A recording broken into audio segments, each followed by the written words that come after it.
생존 우선순위 서바이벌 프라이어리티 3월 8일 파트 2가 되겠습니다.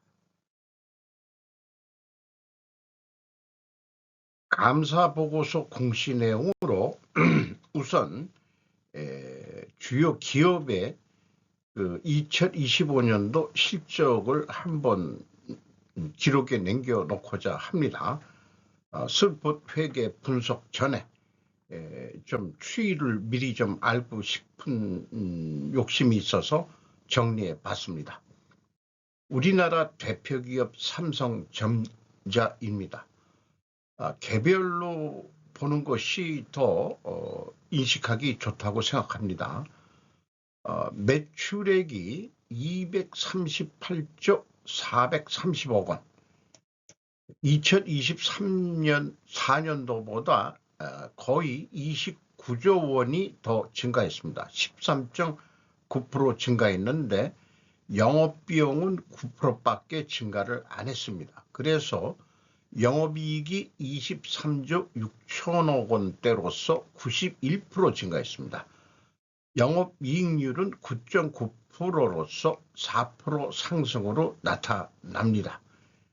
ROI 자본회수율은 13.2%, 총자산 회전율은 0.66, 자본 성장률은 283.37배가 성장했습니다. 제가 제조업은 1 정도는 돼야 된다. 총자산 회전율이. 그런데 삼성전자는 0.66밖에 안 되는데 이게 반도체는 특성상 계속해서 시설 투자를 증설해야 되는 아무나 할 수 없는 그런 거기 때문에 이 반도체가 들어간 업종은 이 총자산 회전율이 좀 낮을 수밖에 없겠다 이렇게 인정은 됩니다. 참고적으로 외국인 지분율이 49.84%인데요. 50%가 넘질 않았습니다. 이것은 어떻게 해석해야 되냐면은 지분율 50%선 바로 밑으로 유지하겠다는 것은 경영 참여 의사는 없는 투자라는 메시지로 읽을 수 있지 않을까. 관심은 있고 이익 배당은 원하는데 당신들 삼성전자 경영에는 참여 간섭하지 않겠다는 메시지가 아니겠느냐.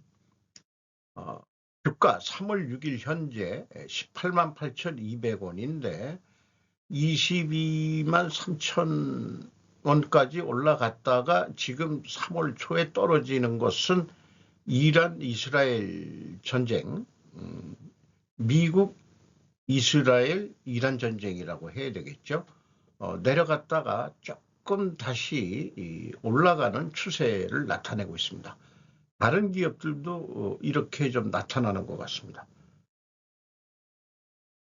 SK 하이닉스 2025년 영업이익률이 경이롭다.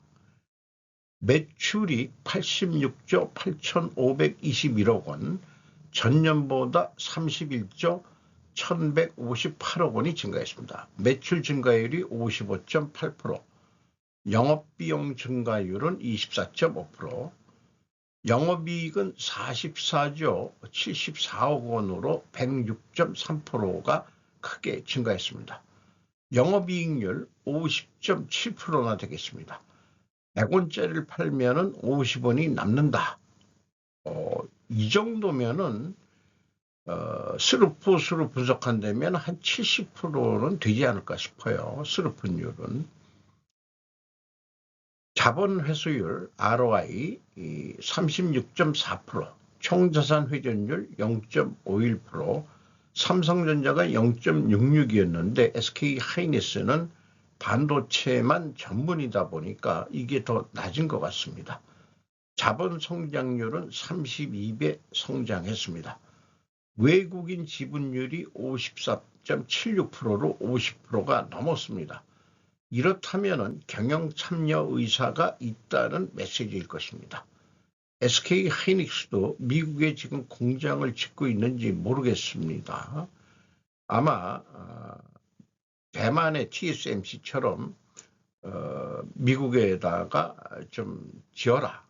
이렇게 좀 요구하고 있는 거, 삼성전자가 짓고 있다는 거는 언뜻 들은 것 같은데, 좀 나중에 다시 한번 확인해 봐야 될 필요가 있겠네요. 3월 6일 현재 92만 4천 원, 109만 9천 원까지 올라갔었습니다. 2월 말에 역시 이란 전쟁으로 떨어졌다가 조금 다시 회복하고 있는 그런 선입니다.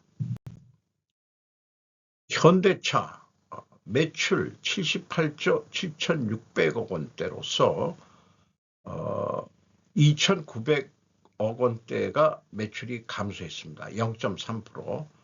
영업비용은 거꾸로 올랐습니다. 그래서 영업이익이 3조 5천억 원대로서 46.7%가 감소했습니다. 영업이익률 4.5%로 3.9%나 크게 떨어졌습니다. 자, 이것이 관세 영향으로 인식이 됩니다. ROI 자본회수율 5.8% 크게 떨어졌고요. 총 자산 회전율 0.80, 이것도 조금 떨어졌네요. 1이 좀 넘어야 되는데 자본 성장률 46.99배로 됐습니다. 외국인 지분율은 29.79%가 되겠습니다. 주가는 3월 6일 현재 55만 3천 원, 2월 말에 68만 7천 원까지 올랐다가 내려갔다가 다시 좀 올라가고 있습니다. 기아는 3월 6일 현재 감사 보고서가 미공시 상태입니다. 연결 잠정 영업실적은 발표가 됐는데 연결로는 111 몇 조 이렇게 돼 있어서 의미가 좀 없고요. 왜 그러냐면은 이 3사가 상호 출자식으로 돼 있어서 현대차가 현대모비스에 투자를 하고 있고, 현대모비스는 또 기아에 투자하고 있고, 기아는 또 현대차에. 제가 옛날에 공정거래 이런 뉴스를 보면은 상호 출자, 순환 출자를 하면은 안 된다는 게 있는데, 현대차 그룹은 이렇게 하면서도 어떤 정권이 들어오더라도 현대차의 순환 출자에 대해서는 누구도 건드리지가 않네요. 그게 좀 이상하죠. 그래서 그거를 갖다가 마피아식으로 현대 모피아라고 부르는지 뭐라고 좀, 그러니까 관계가 인정을 하는 이런 것도 어떻게 생각하면은 관료 부패, 공직 부패 이런 거 하고도 좀 어떨까 모르겠어요. 자, 주가는 16만 7천 원. 이것도 20만 원대로 올랐다가 떨어졌다가 다시 올라가고 있는 중입니다. 현대모비스 매출이 36조 2,568억 원, 0.9% 감소했습니다. 영업비용 0.8% 감소해서 영업이익 1조 7,369억 원, 3.7% 감소했습니다. 영업이익률 4.8%, 0.1% 하락했습니다. ROI 자본회수율 6.9%, 1.9% 떨어졌고 총 자산 회전율 0.94, 1 가까이 좀 올라가고 있죠. 현대모비스는 자본 성장률 62.32배, 외국인 지분율이 이 현대모비스가 높네요. 43.28%가 되겠습니다. 주가는 44만 4천 원, 이게 63만 원대까지 올랐다가 곤두박질 쳤다가 다시 좀 올라가고 있네요. 현대로템 방위 K2 전차로 이제 인식이 되죠. 매출이 5조 6,949억 원, 31.7% 증가했습니다. 영업비용은 21.8%밖에 증가를 안 해서 영업이익 9,988억 원, 113.3%, 영업이익률이 17.5%, 6.7%나 크게 증가했습니다. ROI 자본회수율 24.6%, 총자산 회전율 0.63. 이것도 조금 활성화되어야 될 것 같습니다. 이를 목표로 해서 2024년도보다는 회전율이 좀 떨어졌어요. 총자산 회전율로. 자본 성장률 5.54배가 되겠습니다. 외국인 지분율 35.18%. 주가는 23만 3천 원으로 맥시멈 27만 4천 원까지 올라갔다가 내려갔다가 다시 올라가는 추세입니다. 역사 동력학이 주장하는 이럴 때 국가가 무너진다. 김상호 경희대 물리학 교수가 시사인에 3월 8일 날 기고한 내용입니다. 역사 동력학은 물리학자가 복잡계를 다루듯 역사를 데이터로 환원하여 분석하고 예측한다. 흥망성쇠에서 패턴이 있다. 그런데 역사를 이렇게 일반 법칙으로 설명해도 괜찮은 걸까? 이런 시도를 하는 분야를 역사 동력학이라고 한다. 빈곤한 대중과 좌절한 엘리트가 결합하면 국가는 위기에 처한다. 명나라는 정화의 원정을 끝으로 외부의 문을 걸어 잠갔다. 청년이 성공할 수 있는 유일한 길은 과거에 합격하는 것이었다. 태평천국에 난 불러온 엘리트 간 경쟁. 과거 제도의 이런 문제는 청나라 말에 되풀이된다. 중국의 역사를 보면은 200년 내지 300년 주기로 나라가 교체되는데 이때 어떤 패턴 같은 것이 있지 않나 하는 생각이 든다. 피터 터친의 국가는 어떻게 무너지는가에 따르면 국가가 무너지는 데에는 전형적인 패턴이 있다. 간단히 말해서 대중의 궁핍화와 엘리트의 과잉 생산이 주된 이유다. 태평천국의 난을 일으킨 홍수조는 전형적인 좌절 엘리트였다. 1853년 태평천국군은 난징을 점령했고 10년 가까이 3천만 명에 이르는 사람들을 지배했다. 아편 전쟁의 패배 이후 외국의 침략에 시달리던 청나라는 결국 이런 내부 갈등과 함께 무너지고 만다. 엘리트는 자기 자녀 역시 엘리트가 될 수 있도록 모든 수단과 방법을 동원한다. 엘리트 수가 늘어나며 부가 집중되어 빈부격차가 커지고 대중은 빈곤해진다. 엘리트들 사이의 경쟁도 심화되어 좌절 엘리트가 많아진다. 빈곤한 대중과 좌절 엘리트가 결합하면 국가는 위기에 처한다. 격동의 시기, 역사 동력학의 설명은 엘리트의 수가 늘어나는 속도는 자녀 수와 관련이 있다. 일부 일처제 사회의 경우 대략 200 내지 300년 주기로 국가가 망한다고 한다. 미국은 1776년 건국 후 200여 년이 지난 1980년대를 지나며 부가 엘리트에게 집중되기 시작했다. 미국의 지배 엘리트는 최상위 부자 상위 1%와 최고학위 소유자 상위 10%의 연합이다. 현재 대기업과 백만장자에게 매겨지는 유효 세금은 1920년대 이래 최저 수준이며 엘리트들은 성공을 위해 극심한 경쟁을 벌인다. 역사 동력학적 분석에 따르면 심각한 빈부격차에 따른 대중의 빈곤과 좌절 엘리트의 수로 볼 때 현재 미국은 무너질 위기에 처해 있다. 현재 트럼프의 공화당은 상류층의 당에서 우파 포퓰리즘 당으로 진화하며 국가를 무너뜨릴 수 있는 일종의 혁명을 진행하는 중인지도 모른다. 토마 피케티의 21세기 자본에 따르면 서구 및 민주주의의 국가들에서 경제적 불평등이 심화되고 있다. 더구나 고학력 젊은이들이 과잉 배출돼 좋은 일자리를 두고 벌이는 경쟁도 치열해지고 있다. 한국도 비슷한 문제를 겪는 중이다. 역사 동력학의 예측이 얼마나 옳을지는 알 수 없지만 세계사적으로 새로운 격동의 시기에 들어가고 있는 것은 분명해 보인다.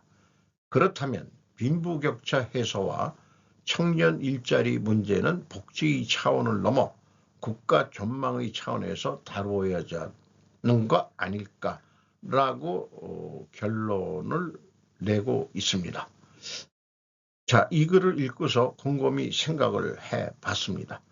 역사 동력학은 전형적인 상관관계 추론일 뿐이다.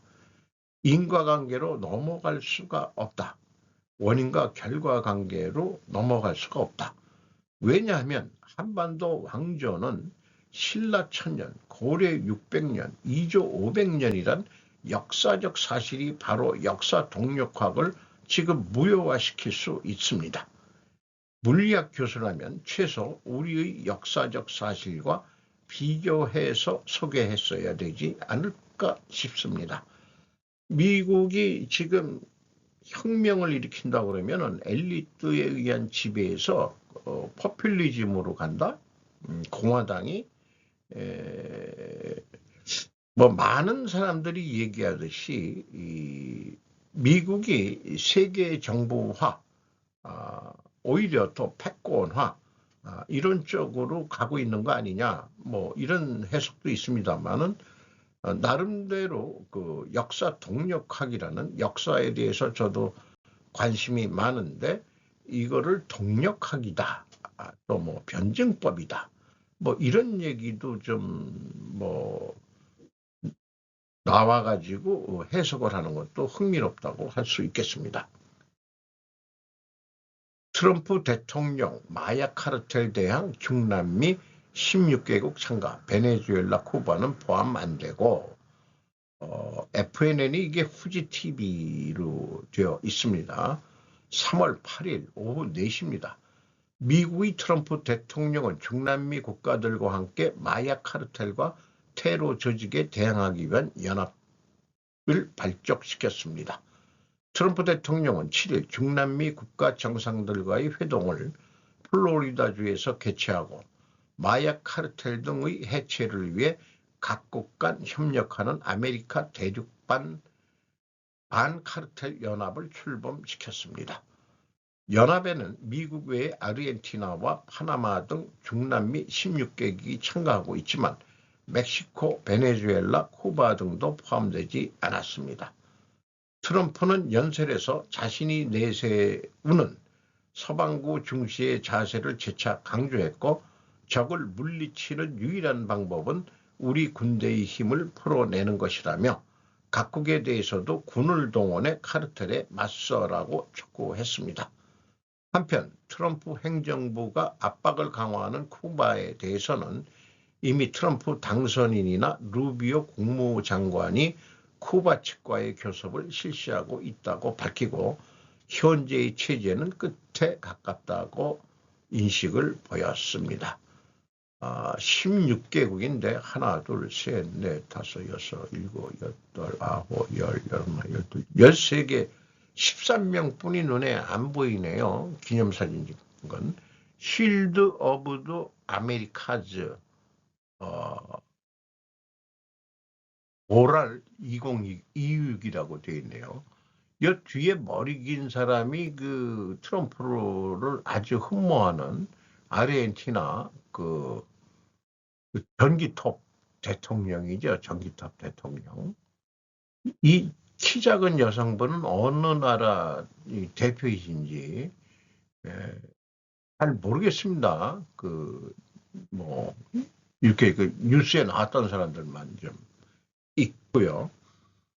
어쨌든 멕시코 오전에 했던 이 FBI 잠입 수사에서 가장 무서웠고 두려운 데가 멕시코 카르텔이다. 이렇게 얘기하는데 멕시코가 참가를 안 했다는 얘기는 이거 조금 문제가 있네요. 그래서 당신의 저금이 모이지 않는, 현대인이 자각하지 못하고 참가시키고 있는 끝없는 욕망의 게임. 시나무가 코리오라고 이 전문가인 것 같은데 3월 8일 8시에 프레지던트 온라인에 기고한 내용입니다. 왜 낭비를 멈출 수 없는 것일까? 자본주의와 살아간다. 상품을 원하는 것이 아니라 그 상품이 가지는 의미나 이미지라고 하는 기호를 목적으로 소비하고 있기 때문이다. 경고적 사상의 계보를 확인하면서 소비라고 하는 추적자의 정체를 알아봅시다. 첫 번째로 소개할 것은 경제학자 소스틴 베블린. 1899년 그는 유한계급 이론으로 미국 사회에 강렬한 일격을 가했다. 이런 얘기고, 제 키에 맞지 않는 물건을 사버리는 자랑스러운 소비, 현시적 소비라는 개념, 특징적인 증상, 어떤 병적인 거다. 대중문화 만드는 것은 대중이 아니다. 프랑크푸르트 학파는 20세기 소비사회의 현실을 앞두고 대중문화와 광고가 사람들을 수동적으로 만들고 비판적 사고를 빼앗는 점을 규탄했다. 프랑크푸르트 학파의 기술로는 테오도르 아도르노, 막스 호크하이머가 있다. 이 두 사람의 공저로 계몽의 변증법 1947년을 썼는데 독일에서 망명해 미국에 있던 시기였다고 그러는데 미국에서 보니까 동시에 자유의 나라 미국에서도 다른 형태로 대중이 조작되고 있음을 깨달았다고 합니다. 사회에 만연한 가짜 욕구의 정체. 헤르베르트 마르크제가 1964년 1차원적인 인간을 통해 가지고 사람들의 욕망이나 사상을 획일화하고 비판 정신을 마비시키고 있는지를 논했답니다.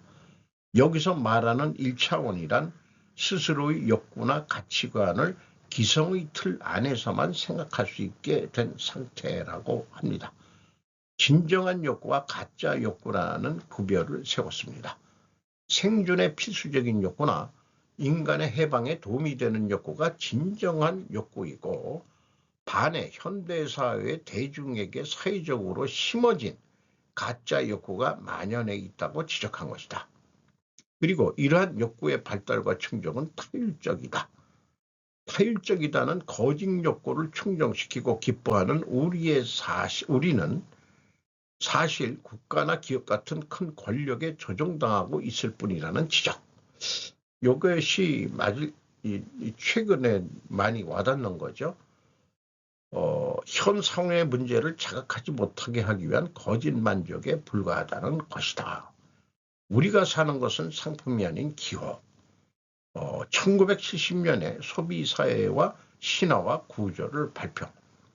기호란 것은 상품이 가지는 의미나 이미지를 의미한다. 왜 불필요한 것을 사버릴까? 예를 들어 아이돌의 강화는 기호라는 관점에서 생각하면 강화를 하는 사람은 아이돌의 굿즈나 CD를 원하는 것이 아니라 그 사람을 응원하고 있는 나라는 이미지를 사고 있을지도 모른다. 현대사회에서는 사물의 가치는 그 자체가 무슨 소용이 있느냐가 아니라 타인과의 차이를 만들어내는 역할을 하는 것에 있다. 나는 남들과 다르다를 어필한다. 또 자기 정체성을 드러내고 있다. 고급차를 사는 사람은 성공자라는 기호를, 친환경차를 선택하는 사람은 환경의식이 높다는 기호를 구현하고 있는 것이다. 끝없는 욕망의 게임, SNS를 사용하는 것이 당연해진 현대라야 더 큰 의미를 가지고 있는 것 같습니다. 거기에 있는 것은 충실한 생활이라는 기호, 이미지입니다. 행복한 가족이라는 기호입니다. 성공한 캐리어라는 기호입니다. 내 욕구의 진위를 가리는 방법, 필요 이상의 상품을 사버리는 것은 그 상품이 단순한 것이 아니라 사회적 지위, 이상의 자기상, 다른 사람으로부터의 승인이라고 하는 기호로서의 의미를 가지고 있기 때문. 이 자신의 진정한 욕구를 모르겠다는 찢어진 혼란 상태가 소비라는 추적자의 정체가 아닐까요? 자기 자신의 진정한 욕구를 모르겠다.